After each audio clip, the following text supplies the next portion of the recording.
Hello and welcome to Enchantment of Eternities. Thoughts on Sense8 Season 2. This one for Episode 6. Isolated above, connected below. So this is just some thoughts off the top of my head after watching the episode. It will contain spoilers up to Episode 6, but not beyond Episode 6.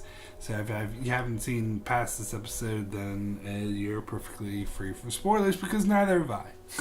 So I just watched this episode, and I don't know. I found it mostly boring. I wasn't really that into it. I mean, it wasn't like the worst thing in the world, but it wasn't like, I'm starting to lose interest in the season, to be perfectly honest.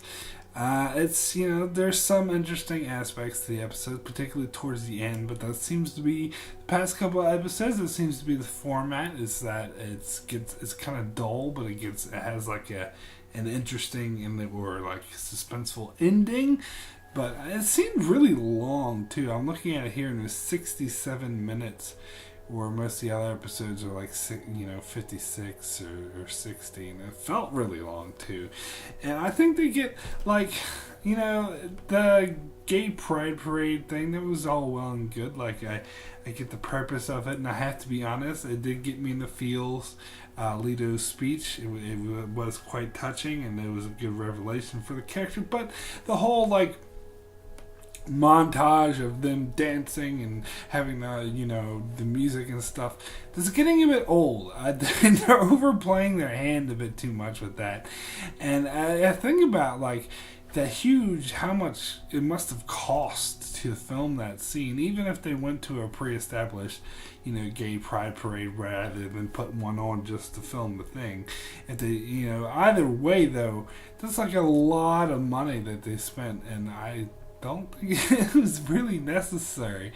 But as I said, again, it wasn't a horrible scene. It did get me in the feels, Leto's speech, and I thought it was important for him, but I don't know if it was entirely necessary for them to have it in that setting and have it all grand and big and all that.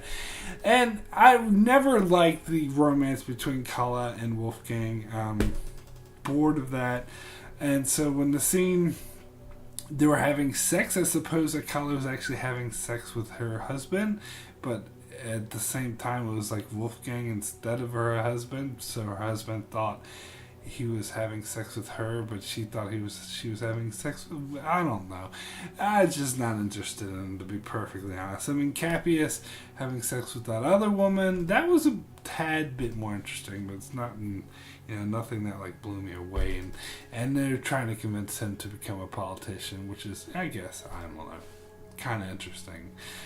We didn't get much of Sun in this episode, and I'm a lot more interested in her storyline, or other people. I don't know. Just thought the most interesting thing about this episode was the introduction of all the other Sense8s, all the other clusters of Sense8s.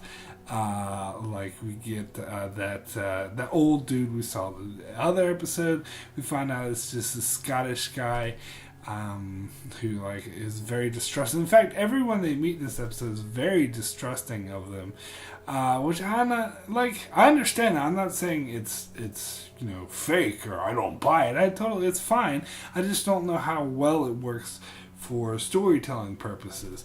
I think it would be more interesting maybe if at least one person, if they're all oh, I don't trust you.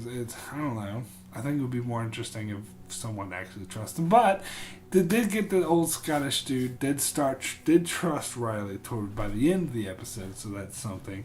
Riley managed to gain his trust. I don't know why, because she gained the trust by showing him where she was, but if she's actually working for BPO and was the spy, then it's not really, I don't know why that would say that she's not a spy. She could be a spy, but still reveal to him where she was. I don't know. Maybe a spy wouldn't, but I don't know. But anyway, he has this whole lab, and there's this whole underground. He reveals this just underground Sense8 network, and he talks about the origins of BPO, and he was actually involved in it.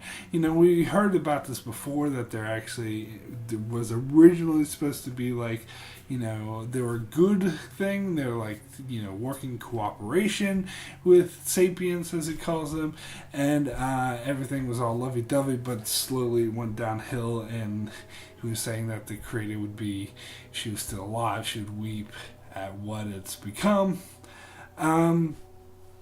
So that's all interesting. Now that was the interesting part of the show. I mean, it's nothing that blew me away or anything, but I don't know, the stuff about Nomi and her girlfriend going to the cabin where Angelica was, and to be perfectly honest, I didn't really follow that very well. I don't really follow the stuff with the flashbacks. I don't really completely grasp what's going on there, so I'm not that interested in it.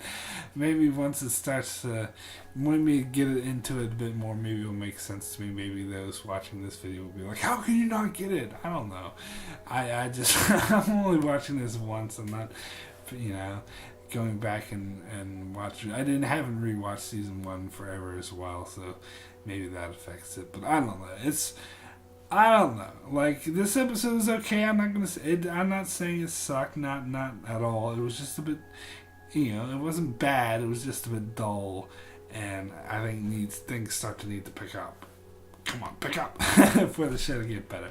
Anyway, that's my thoughts for episode 6. I know it's been a while since I've done one of these, but hopefully I'm not so busy this week. I'll try to get the rest of these done this week. So, yep. Keep sure to subscribe, keep up with the channel, whatever. See the rest of these, and yeah, thanks a lot for watching.